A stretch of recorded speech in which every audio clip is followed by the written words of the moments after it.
안녕하세요. 생업의 이슈로 2주 만에 돌아온 품위지켜의 권수석. 김선수입니다. 네, 저희가 나름 생업에 쫓기는 30대 중반의 직장인들이기 때문에 저번 주 영상을 업로드하지 못했는데요. 그동안 저희 채널에 아주 많은 일이 있었죠. 저희 영상에 저번에 저희가 당부드린 것처럼 많은 관심과 피드백을 주신 점에 대해 다시 한번 깊이 감사드립니다. 네, 감사드립니다. 오늘의 주제는 제3지대 빅텐트 과연 가능한가에 대해서 알아보도록 하겠습니다. 잠깐 영상 한번 보고 오시죠. 금태섭 전 의원이 결성한 새로운 선택 창당준비위원회와 정의당 류호정 의원이 주도하는 세 번째 권력이 함께 신당을 만들겠다고 선언했습니다. 이준석 전 대표가 제3지대 개혁신당 초대 당대표로 선출이 됐습니다. 개혁신당의 미래 비전은 오늘보다 나은 내일입니다. 이낙연 전 대표 등 더불어민주당 탈당파가 중심이 된 새로운 미래가 오늘 공동창당대회를 열었습니다. 하지만 합당의 또 다른 축인 이원욱, 조응천 의원은 불참을 선언하면서 출발부터 불협화음이 일었는데 제3지대 빅텐트에도 먹구름이 끼었다는 평가가 나오고 있습니다. 민주당 탈당파라는 이름으로 쉽게 묶일 수 있을 줄 알았던 사람들인데 이런 걸 보면 과연 심지어 서로 다른 당에서 이제 온 진영이 다른 곳에서 온 사람들이 하나로 묶이는 그 제3지대 빅텐트가 가능할까? 이런 조금 의문이 드는 건 사실이야. 나는 뭐 지금까지 난맥상을 지켜본 결과 결론부터 말하자면 이제 합당은 좀 불가능해지지 않았나 이렇게 보여. 이게 두 정파가 완전히 일심동체가 돼서 이렇게 시너지가 생기면서 이전보다 지지율 파이가 더 커지면 뭐 이제 지지자들 입장에서는 더 바랄 게 없겠지만, 그치? 이런 완전한 화학적 결합, 어떤 좋은 케미를 이루기에는 쉽지가 않아 보여. 사실 이 제3지대가 성공하려면 국민의힘, 민주당 모두를 안 좋아하는 사람들이 정말 감동을 할 만큼 막 생각이 다른 사람들이 하나로 합쳐지는 이런 멋있는 모습을 보여줘야 되는데 그런 그림이 떠오르기보다는 작은 문제 하나 가지고 서로 정말 쥐어 터지게 싸우는 그림이 먼저 상상이 돼. 그렇게 상상하기 싫어도. 그리고 또 오히려 기존의 어떤 뭐 개혁신당이든 뭐 미래대연합이든 여기를 좋아하는 사람들이 저 사람들이랑 왜 합치냐 떠날 수도 있을 것 같다는 그런 걱정도 좀 들기도 해. 권수석 말대로 시너지 효과보다는 오히려 연대 후 지지율이 더 낮아지는 여론조사가 실제로 있기도 했어. 비록 한 달 전 여론조사이지만 이제 뉴스핌이 의뢰해서 미디어 리서치가 전국의 성인 남녀를 대상으로 1월 8일부터 1월 9일간 이틀간 조사한 여론조사에 따르면 이준석 신당 지지율은 11.4 그리고 이낙연 신당 지지율은 6.3이 나왔어. 양당의 어떤 있는 사람 그리고 지지자들이 보기에는 아주 고무적인 결과가 나왔는데 그치, 이렇게 단독으로 수치는. 근데 이낙연, 이준석 연대 신당의 지지율은 10.8에 불과했어. 이 여론조사 결과는 중앙선거관리 여론조사심의위원회 홈페이지에서 확인 가능하십니다. 말 그대로 연대에 실망해서 떠나는 지지층들이 있다는 얘기지. 그치. 그리고 심지어 수가 크네. 그지. 이 민주당에서 나오는 의원들이 주축이 돼서 모인 이 미래대연합에 민주당에서 온 사람들만 있는 게 아니야. 정의당에서 온 박원석 전 의원도 있고 근데 이 중에 또 배복주라는 정의당 분이 있어. 이 사람이 그 지하철에서 시위하던 전장현 대표인 박경석 씨의 아내란 말이야. 아무리 부부간의 정치적 견해가 다를 수는 있다고 하나 이준석 씨랑 이제 박경석 씨의 아내인 배복주 씨가 같은 당 안에서 막 오순도순 지내는 모습이 솔직하게 상상이 잘 안 돼. 그지. 과연 이 다른 진영에서 나오는 이 성명성 있는 정책들을 서로가 이렇게 받아들일 수가 있을지부터가 우선 미지수야. 그치. 뭐 우리가 깊이 이제 우려하는 게 지지층들 사이에 접점이 없다는 거지. 이준석 대표의 그 개혁신당 지지자들은 문재인 정부에 대한 비토가 상당히 거센 편인데 현재 이낙연 정파의 지지자들은 본인들을 문파로 지칭했던 사람들이야. 그치. 그 문재인 대통령과 이낙연 전 총리에 대한 강한 충성심으로 이렇게 뭉쳐있는 집단이야. 내가 이 문파 분들에게 학을 뗐던 게 그 2018 지방선거 때 그 이재명 이제 대표가 그 당시 경기도 지사 후보로 나왔을 때 이재명 후보에게 하는 걸 보고 이제 같은 당 사람을 이렇게까지 원색적이고 폐륜적으로 욕을 하는지 내가 그거에 정말 놀랬었거든. 그래서 이제 뭐 현재 찌재명 찌 묻었다 그치. 등 그 이재명 대표에 관한 그 아주 극렬한 멸칭들은 그 기원이 이제 문파인 경우가 많지. 그치. 많은 분들이 모르는 사실이야. 그 정도로 이분들은 그 당내 헤게모니 싸움에는 아주 진짜 진심인 분들이란 말이야. 그치.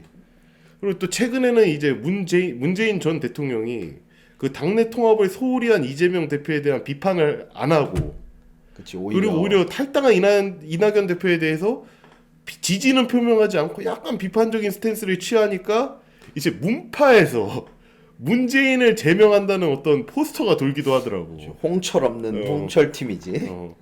이런 자신의 뜻을 관철시키기 위해서는 이러한 모순도 견뎌내는 사람들인데, 우선은 궁극적으로 이 사람들이 합당을 했을 때 이준석 전 대표를 이제 자신들의 어떤 새로운 정치 지도자로 인정을 하느냐도 문제일 뿐더러, 그치. 또 과연 이 사람들과 인정을 안 하면 이 사람들이 또 대화와 타협이 가능할까? 그런 의구심이 있어.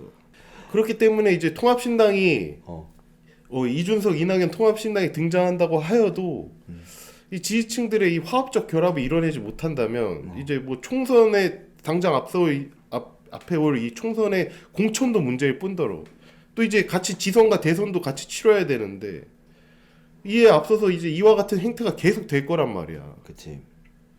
그리고 당내 분란은 진짜 끊이지 않을 것 같아.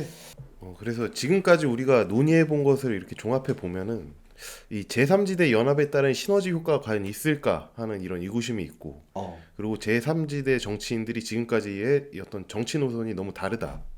그리고 마지막으로 제3지대 지지자들끼리도 화학적 결합이 지금 쉽지가 않다.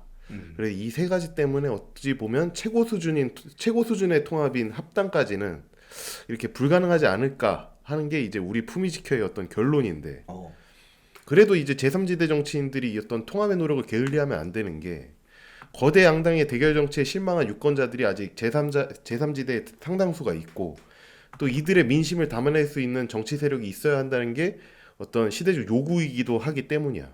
그치. 또 좀 더 현실적인 이유로는 어쨌든 주목을 받으려면 뉴스가 돼야 되고, 뉴스가 되는 최고의 그림은 이제 전혀 달라 보이는 사람들이 원팀이 돼서 선거를 치르면 이슈를 양당에 뺏기지 않고 선점할 수가 있잖아. 이런 면에서는 선거만 빅텐트 안에서 같이 치르고 총선 이후에 갈 길을 가는 어떤 이런 특수 목적 정당도 뭐 아이디어라고 볼 수는 있겠지. 그렇게 기호 3번으로 통합을 하면은 이제 선거 구도가 좀 단순 명확해지기 때문에 표 얻는 데는 분명히 도움이 될 것 같은데, 근데 뭐 이제 어떤 국힘의 이제 장해찬 같은 사람들이 떴다방 정당이다, 그치. 이런 비판 비아냥을 이제 피할 수 없을 거라는 어떤 부작용도 있을 것 같아. 맞아. 사실 많은 전문가들의 뭐 김종인 위원장까지도 기호 3번으로 하나가 되라는 건 그 우리가 생각하는 것보다 모든 사람들이 정치에 관심이 많은 건 아니니까 대중들의 기억에 강하게 남을 수 있어야 된다는 측면이 큰 것 같아. 근데 뭐 우리가 살면서 친박 연대까지도 봤던 사람이지만 정말 진심으로 정치적 견해를 같이 하는 게 아니라면 이런 총선용 정당은 나는 한국 정치의 퇴행이라는 생각이 더 들어. 그리고 뭐 공천 갈등도 피할 수 없겠지. 특수목적 정당을 차린다 하더라도. 그치. 그럼 막상 한 집 차려놓고 또 싸우는 거잖아. 그럼 시너지 효과는커녕 오히려 외면을 받을 수도 있다. 그치. 그리고 근데 또 솔직히 말하면 철저하게 개혁신당 입장에서 보면은 아직 시간이 많아. 이 민주당 출신의 기성 의원들이야. 이번에 배지를 놓치는 게 타격이 클 수 있지만 아직 그 주축들이 젊은 개혁신당 입장에서는 오히려 이 신선한 이미지를 만약에 다 버리고 막 억지로 합당을 하는 게 더 리스크가 클 수도 있어. 그래서 나는 그 합당 같은 고차원적인 통합보다는 우선 제3지대에서 한국 정치의 협치가 가능하다, 이것부터 보여줬으면 좋겠어. 그치. 최근 그 윤 대통령이 이태원 참사 특별법에 또다시 거부권을 행사하면서 임기 2년이 채 안 되는 동안 9번의 거부권을 행사했어. 벌써 87년 체제 이후 대통령 중 이미 최다 기록을 세운 거야. 윤 대통령 취임 이후 정치가 완전히 실종이 돼버렸다는 건데. 그치.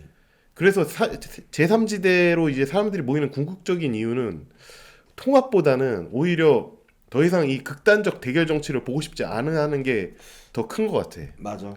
그리고 웃기는 게 현재 의회가 협치가 아예 불가능한 것도 아닌 게 최근 발표된 이제 2024년 국회의원 수당 지급 기준에 따르면 의원들 연봉이 1.8%가 오르는 걸로 알고 있는데 이러한 세비 인상 같은 이슈에는 또 기가 막히게 협치가 되고 있거든.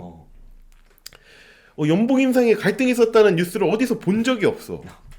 아무튼 사실 그래서 나는 일단 정말 이 사람들은 다르구나 라는 생각이 드는 이런 공론의 장부터 열어봤으면 좋겠어. 난 사실 우리 국민들의 정치에 대한 실망이 진짜 이제 거의 임계점까지 왔다고 생각하는데 지금 이렇게 저출산이 위기인데도 저번 대선 토론에서 그 두 후보가 이거에 대해서 심도 있게 토론한 건 전혀 기억이 안 나. 대장동이랑 부산저축은행으로 싸운 거는 기억이 나는데 그런 것만 기억이 나. 근데 사실 이게 뭐 우리 미래를 위해서 뭐 진짜 중요한 문제들이 지금 산재해 있잖아. 그래서 정말 빨리 실무자들끼리 조율을 해서 정말 지금 이 제3지대 주요 인물들이 미래 대한민국에 대해서 토론하는 자리를 만들었으면 좋겠어. 당장 저번에 그 이준석 대표와 노인회장 토론도 74만 명이나 봤단 말이야.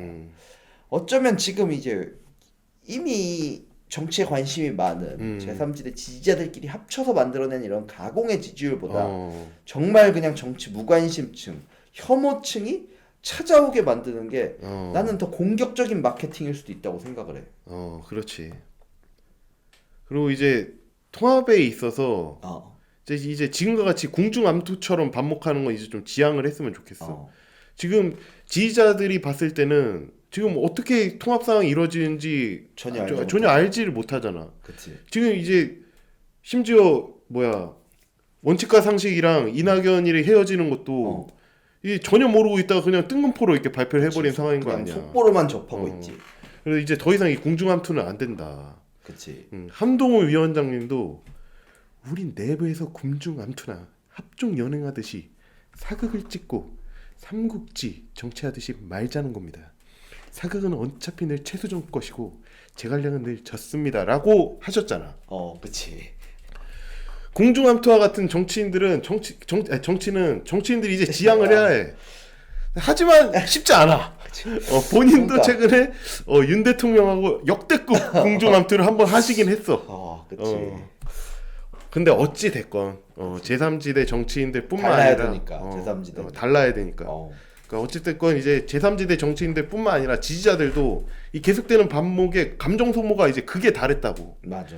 루리앱하고 팸코하고 이제 감정 소모 극에 달했어. 그치.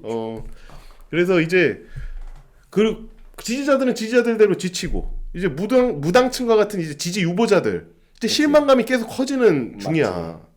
그래서 안 보이는 곳에서 반목하기보다는 각 당의 정책과 어떤 정치 노선에 대해서 국민들 앞에 이렇게 드러내놓고 이제 토론하는 게 우선이다. 그래서 내 바람이 있다면 그러면서 각 당의 공통된 어떤 정책 지향점을 도출을 하고 우리 22대 국회에 들어가면 누가 들어가든지 반드시 이 정책을 관철시키겠다. 그리고 협치하겠다. 이렇게 선언을 하는 거지.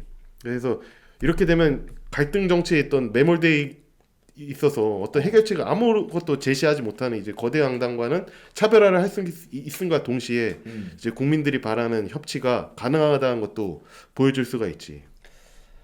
사실 2월도 벌써 이제 3일이 지나가고 있는데 공론과 협치가 지금 자신 있다고 해서 나온 거잖아. 지금의 양당에서는 이런 걸 할 수 없다고. 그러면 사실 나는 2월 한 달은 정말 그 장을 만드는 데 써도 좋다고 생각을 해.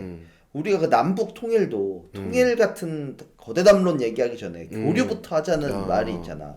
그렇게 일단 교류를 하다 보면 정말 뭐 의견이 잘 맞아서 합당을 할 수도 있고 이러다 보면 공천 문제 같은 어려운 문제도 좀 풀릴 수가 있을 것 같아. 그럼 마지막으로 첨언하자면 그 토론에는 좀 미래에 대한 얘기가 많이 담겨 있으면 좋겠다. 뭐 예를 들면 저출산 정책이나 저출산으로 인한 어떤 국민연금, 건강보험료 같은 공공기금의 고갈 이런 문제들을 어떻게 극복할 것인가 이런 얘기들이 지금 많이 다뤄줬으면 좋겠어. 지금 많은 국민들이 이 한국의 미래에 대한 위기의식을 공유는 하고 있는데 그치. 이제 두 거대 양당이 아무런 해결책도 내지 못하고 있는 상황이잖아. 맞아.